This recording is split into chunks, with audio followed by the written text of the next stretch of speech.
Before I even get into the importance of an art dealer, I just need to explain to you what I do. So, a lot of people label me a curator because they have seen me put together a couple of shows in Harare, Zimbabwe. Although I love doing that, the reason why I love to be labeled an art dealer is because I like to bring back the commerce into the art world, especially for African creatives.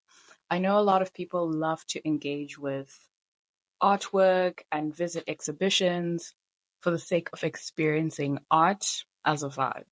Labeling myself as an art dealer is very important to bring back the financial aspect, especially on behalf of the artists that can't bring themselves to sell their own artworks, despite the fact that it is very beautiful and it's marketable.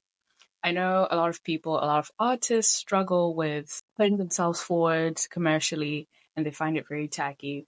And I believe a lot of artists sell themselves short financially. Some international collectors take advantage of that. I've seen several cases where some collectors come to Africa, they collect the work and resell it for a much higher price.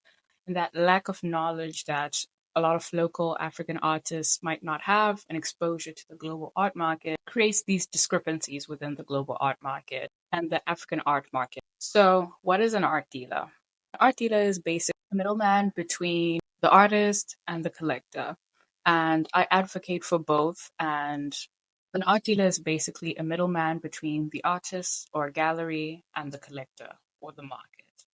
I am basically there to reinforce transparency financially. I'm there to ensure that an art collector is getting the best deal possible financially, aesthetically, and something that suits their goals. And I'm also there to advocate for the artist in a much larger scale that benefits the African art market.